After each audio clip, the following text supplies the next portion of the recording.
Olá, bem-vindo a mais uma edição do nosso Dialeto Cast. Você sabe que é o nosso encontro periódico para falar dos assuntos ligados à tecnologia, dos assuntos mais recentes, evidentemente, dos fatos que fazem o setor da tecnologia se movimentar em Santa Catarina, no Brasil e também no mundo, e também das iniciativas que são destaque aqui no nosso ecossistema. Nessa nossa nova edição, nós estamos trazendo um assunto extremamente relevante, factual, como nós dizemos no jornalismo, pelo recente tempo em que ele aconteceu, que é a nova Lei Geral de Proteção de Dados do Brasil. Ela vem na carona, digamos assim, ou no contexto da lei europeia, que já entrou em vigor há algum tempo e aqui no Brasil foi sancionada pela Presidência da República, e ainda que vai entrar em vigor somente no ano que vem, já promove algumas discussões pertinentes e principalmente fomenta mudanças de comportamento que são bastante significativas, principalmente para empresas de tecnologia.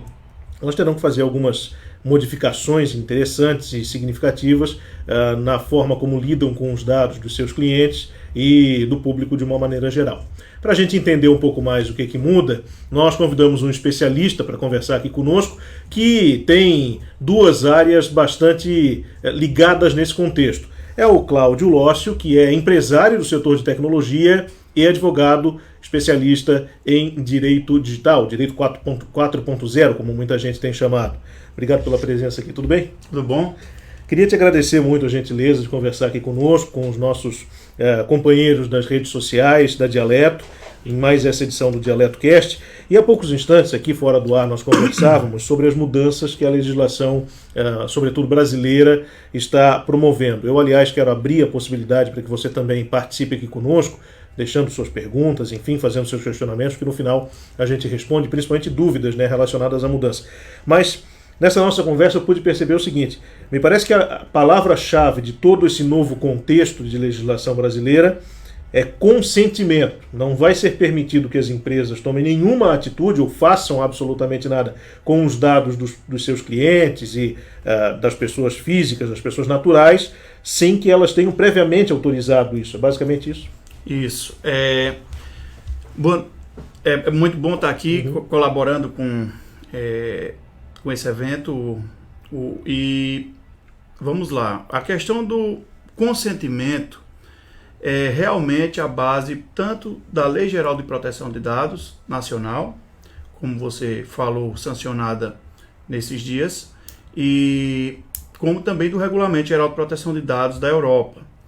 E o cunho principal dessas redes, dessas legislações, desse regulamento, é realmente proteger a privacidade, tanto de pessoas naturais quanto pessoas jurídicas. Eu já ia falar aqui pessoas singulares e pessoas coletivas por causa do Regulamento Geral de Proteção de Dados da Europa. Aliás, as duas legislações são muito parecidas. São bem parecidas. A da Europa, como você falou, ela entrou em vigor dia 25 de maio e a nacional recente. Embora a da Europa mais robusta um pouco. Sim. E realmente o consentimento é a base das duas, onde para se preservar a privacidade, a manipulação, o tratamento desses dados dessas pessoas só devem ocorrer com base no consentimento delas.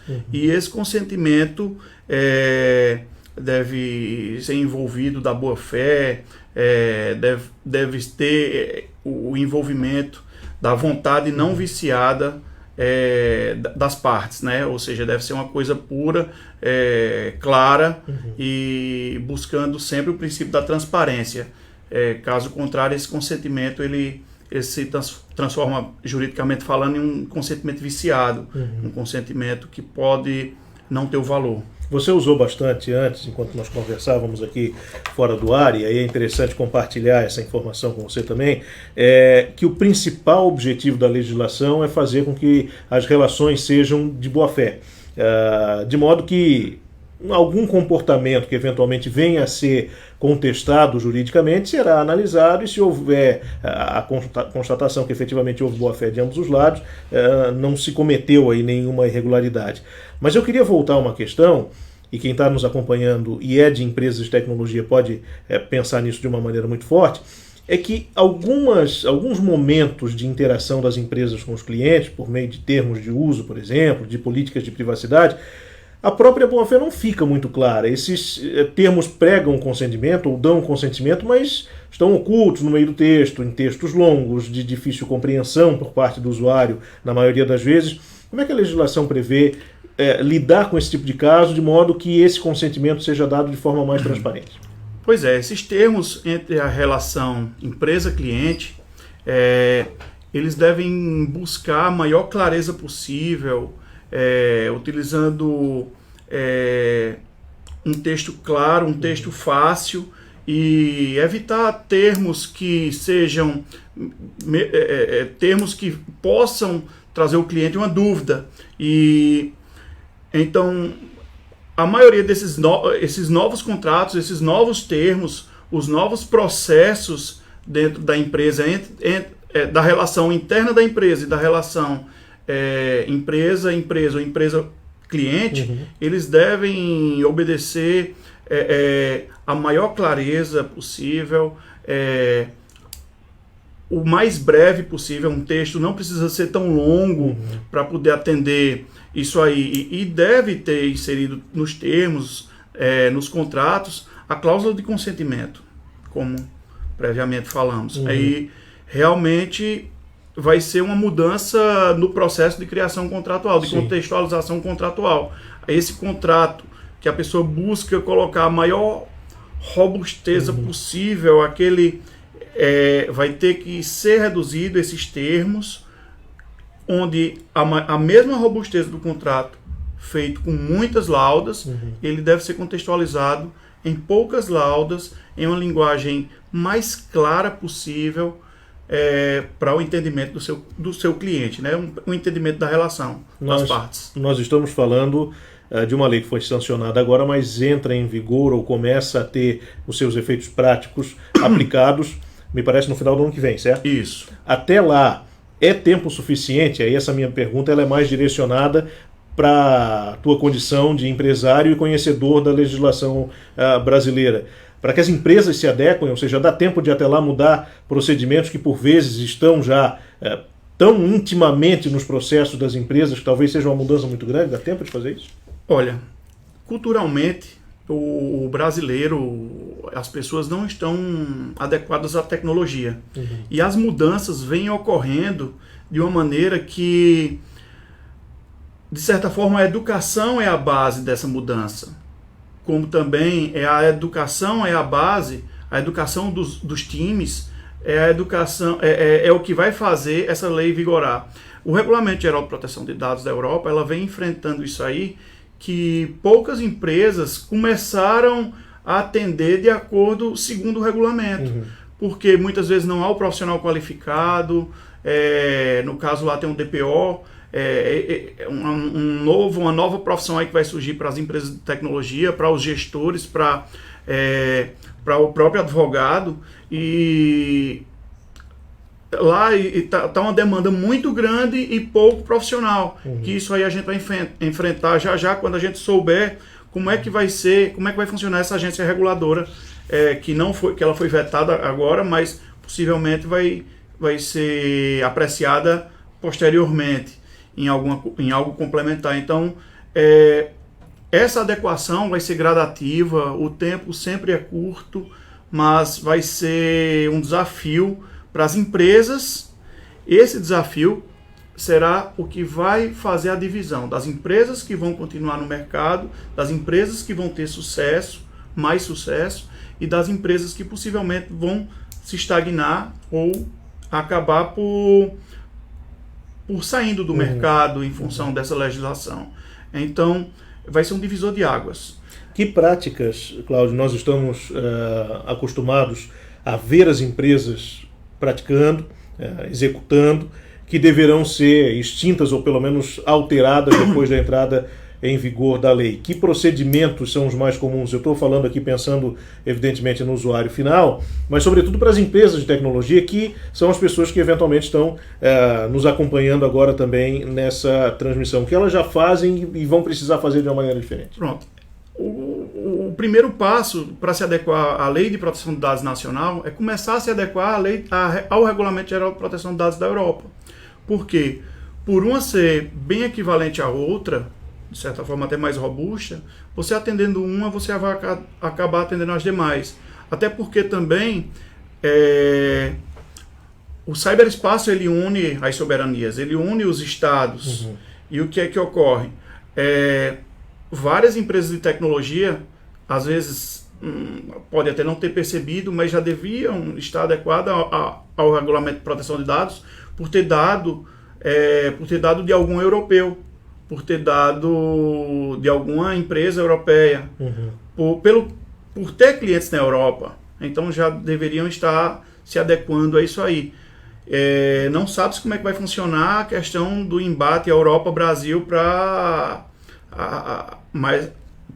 tipo punir essas uhum. pessoas, mas as principais afetadas com isso inicialmente são empresas de turismo. Sim. E empresas de tecnologias voltadas ao turismo também. Uhum. E as práticas, as empresas de tecnologia vão ter que se adequar ao Regulamento Geral de Proteção de Dados em si, como a gente vinha falando. Elas vão ter que, as aplicações que fazem a gestão interna da empresa, que as aplicações que eles utilizam, as ferramentas que eles utilizam de mineração de dados, que busca informação, devem estar dentro do Regulamento Geral de Proteção de Dados, dentro da legislação uhum. geral de proteção de dados. Deve ter as cláusulas de consentimento em todos os contratos, deve ter uma revisão dos processos de funcionamento da empresa, assim uma recriação das políticas de privacidade, com o máximo de transparência possível, o termo de consentimento, e tudo isso aí é o que vai, repetindo, é o que vai fazer o diferencial da empresa de tecnologia que vai se manter no mercado. Nós temos muitas empresas, sobretudo na área do marketing digital, que se utilizam muito fortemente dos dados pessoais, e esses dados aí de base mais simples, inclusive, às vezes um simples endereço de e-mail, que fomenta um sistema que permite se levantar outras informações sobre aquela pessoa física, aquela pessoa natural. E é comum também que as empresas do nosso ecossistema, inclusive, contratem serviços desses mineradores de dados, digamos assim. O que a lei prevê em relação a irregularidades compartilhadas? Ou seja, uma empresa que contrate uma segunda para fazer esse levantamento de dados pode ser cúmplice no descumprimento da nova legislação de dados aqui no Brasil? Pronto. A base da regulação de dados também é o compliance, uhum. a conformidade. Aquela empresa, ela para estar atendendo a Lei Geral de Proteção de Dados, ela deve estar em conformidade com essa lei. Sim. Que pode ser denominado como o compliance jurídico, com base nessa lei. E esse ponto, todas as empresas, todos os clientes e fornecedores que estão em volta dessa empresa que está em compliance, a consequência vai ser elas também elas terem a necessidade de se adequarem também ao regulamento para estar em conformidade com a proteção de dados. Uhum. Ou seja, vai ser uma consequência por ricochete, a empresa que estiver em conformidade com alguma lei de proteção de dados, o Brasil e a Europa, uhum. as demais vão acabar entrando nesse caminho de regulamentação da postura para poder se adequar. E a própria política da conformidade dentro da Lei de Proteção de Dados no Brasil vai fazer com que você não trate com empresas que não têm aquela política. Sim.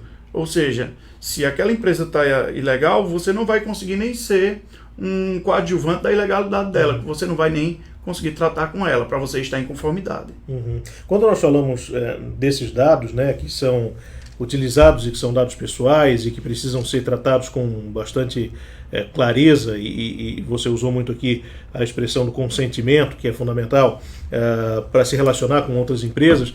De que dados nós estamos falando e como essa relação deve acontecer a partir do momento em que se preenche um formulário, se preenche, por exemplo, uma landing page para alguém que utiliza do marketing digital, do inbound marketing, um e-mail, um telefone, enfim, que informações são essas para que a gente tenha isso mais claro? Pronto. Os dados que são tratados são os dados dos titulares. O titular, por exemplo, se tem alguma informação que envolve o meu nome, eu sou o titular daquele dado. Mesmo que eu tenha inserido em algum formulário de alguma empresa, eu preenchi meus dados, então eu sou o titular daqueles dados. Por exemplo, quando eu preencho um formulário, normalmente a empresa que está em conformidade, ele vai ter alguma caixa informando que está em conformidade, mostrando como é o termo de consentimento, a política de privacidade, informando qual vai ser a finalidade daquela captação daquele dado que eu estou inserindo em um formulário, e ela deve tratar daquela maneira para poder obedecer da maneira que ela propôs. Tratar, ela deve continuar naquilo ali, não fugindo daquela finalidade, para poder estar dentro, não ferir a legislação de proteção de dados. E nesse momento que eu insiro meus dados, eu posso posso solicitar exclusão também, é um ponto-chave aí, a empresa que recebeu meus dados, ela conseguir excluir esses dados na hora que eu solicitar. E o titular dos dados é o protagonista principal disso aí. Esses dados, quando a gente fala, ele distribui em dois, em dados, que pode ser uma identificação minha, básica, como meu nome completo, e uns dados sensíveis. O dado sensível é como um laudo médico, como um tipo sanguíneo, algo que identifica algo mais íntimo meu. E o tratamento do dado e do dado sensível, eles só podem ocorrer, esse tratamento, como eu falei, tendo consentimento, um consentimento e a finalidade que você vai utilizar. Então, essas empresas que buscam a captação de dados, elas vão ter um novo desafio aí. Ela não vai poder estar minerando dado, captando esses dados para seus bancos sem consentimento. E isso aí vai ser um desafio que vai acabar fazendo um leque de perguntas. E agora, como é que eu vou fazer? Está aí o desafio da empresa que vai ficar e a empresa que não vai ficar no mercado. É uma transformação muito grande. Talvez quem esteja nos assistindo agora pode pensar que a legislação acaba por impossibilitar alguns processos que hoje já acontecem, inviabilizar alguns negócios e até olhar com maus olhos uma mudança que é importante. Eu queria a tua opinião especificamente sobre esse momento em que nós estamos vivendo. Esse tipo de legislação é necessária, é positiva, ou no caso da brasileira especificamente, em que nós não temos ainda nenhuma agência reguladora, é preciso aprimorá-la ainda mais para torná-la mais palatável, digamos assim, ao mercado. Qual é a tua interpretação sobre esse passo que nós tivemos recentemente aqui no Brasil? Olha, a Lei de Proteção de Dados, ela foi um passo grande para o Brasil, porque assim como nossa Constituição, ela prevê a inviolabilidade das comunicações, das correspondências, o direito à intimidade, o direito à imagem, o direito à privacidade, isso aí já são garantias e direitos constitucionais que a gente já possui. E isso aí foi convertido para o tratamento de dados. O que ocorre hoje a gente vive na época do Big Data, na era do Big Data. Hoje a informação, ela é o que faz o mundo girar. É o petróleo do mundo hoje. A maior moeda de transação do mundo hoje é a informação. E isso aí ele recebeu uma regulamentação. Ninguém vai poder tratar um dado de qualquer pessoa a qualquer momento. A gente possui agora tecnologias que pode armazenar algum conteúdo que não possa ser apagado. Sim. E como é que fica o tratamento de dado para isso aí? Ou seja, a regulamentação vai fazer que as empresas busquem educar os seus processos, as suas condutas perante os terceiros, perante as outras empresas. E isso aí vai ser um benefício para todas as pessoas. Realmente eu vejo essa legislação como um grande benefício. E o demais, hoje a gente tem as políticas de segurança da informação que complementam as ISOs, que são as soft laws, que podem complementar essa legislação, que é de muito bom grado. Nós estamos falando para um ecossistema que, aqui em Santa Catarina especificamente, assim como em outras partes do Brasil, tem negócios fora dos limites geográficos das sedes, né? Ou seja, tem empresas, startups, enfim, aqui de Florianópolis com clientes fora do Brasil e até do mundo, e da mesma forma de lá para cá.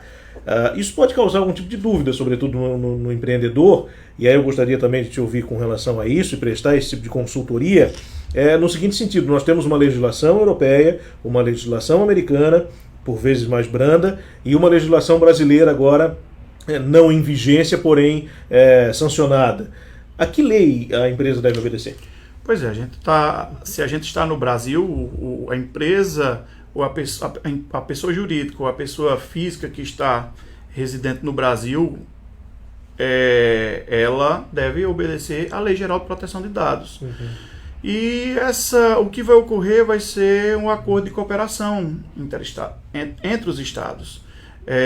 Essa Lei de Proteção de Dados do Brasil, o Regulamento Geral de Proteção de Dados, qualquer vazamento, isso vai ocorrer uma colaboração entre países que já era bem previsto. No caso, por exemplo, Brasil e Estados Unidos, Estados Unidos e outros, tem um EMLAT, que vai ter um acordo de cooperação também, e isso aí vai fazer com que essas soberanias se entendam também, e inclusive através, na verdade não inclusive, só repetindo, através dos acordos de cooperação entre si. Sim. Como é que as empresas podem se prevenir para não ter algum tipo de problema, talvez cometido mesmo depois da sanção da lei, ou que cause efeitos depois da entrada em vigor do texto legal, e que não acabem sendo punidas talvez por um erro de conduta, às vezes do próprio usuário? Pergunto isso com base em exemplos comuns, né? Às vezes o cidadão coloca um dado pessoal num serviço na internet de forma inadvertida, e pode lá na frente, com a entrada em vigor da lei, se voltar contra o prestador de serviço, contra a empresa, enfim, e ter isso enquadrado como um dano moral, etc. Como é que a empresa pode já se prevenir para evitar ser punida lá na frente por um erro de interpretação do usuário? Pois o usuário ele vai acabar se adequando, vai de acordo com a educação, vai ser uma questão, como eu te falei, por ricochete. O próprio usuário, quando for tratar com a empresa que está dentro da legislação, ele vai seguir a legislação, porque vai ser uma condicionante de tratar com a empresa, assim como o fornecedor. Voltando a um exemplo claro que eu vi aqui, os dados sensíveis, faciais e biométricos, são dados sensíveis.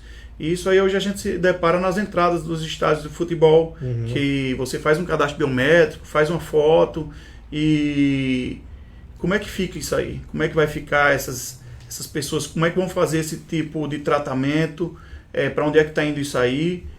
Só um exemplo, a pessoa, um caso prático, foi assistir o jogo e tive que fazer uma foto e um cadastro biométrico, pegaram meu CPF, meu RG, meu endereço, e aí, vai para onde esses dados? E que durabilidade esses dados têm, né? Pois é, quanto tempo eles serão descartados? O que é que vão fazer? Qual foi a condicionante? Não tinha contrato, não tinha nada. Eu só recebi meu ingresso e fui ver o jogo. Sim. E pronto. Como é que funciona isso aí? Isso aí vai ser um desafio para eles, e vai ser uma segurança. Um exemplo, se o estádio está lotado, 40 mil pessoas com dados na mão de alguém que você não sabe se vai ter esse dado, vai manter, vai vender, vai fazer o quê? Pois é, e aí é interessante que a gente vai evoluindo no entendimento da legislação e vai percebendo, por exemplo, que a lei acaba abrangendo empresas que não teriam, a princípio, nenhum ou pouquíssimo relacionamento com a tecnologia. Eu estou imaginando aqui que a empresa que eventualmente esteja lá controlando a catraca do estádio não é uma empresa de tecnologia. Pode ser uma empresa terceirizada com outras especialidades que tem lá, casualmente, uma catraca eletrônica. Estou citando um exemplo aqui que pode ser diferente. Às vezes essa empresa não tem um sistema de segurança tão robusto, um firewall, um backbone, outras estruturas que garantam que esses dados não sejam furtados, não sejam roubados de dentro do sistema. E essa empresa acaba também tendo que responder pela nova legislação quando ela entrar em vigor.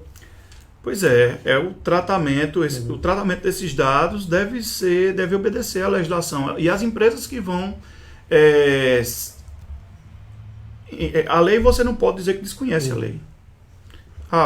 Eu não sabia que tinha que tratar os dados. Você não pode dizer, a empresa, mesmo que ela não tenha um conhecimento, ela dizer isso não vai influenciar em nada no resultado punitivo dela.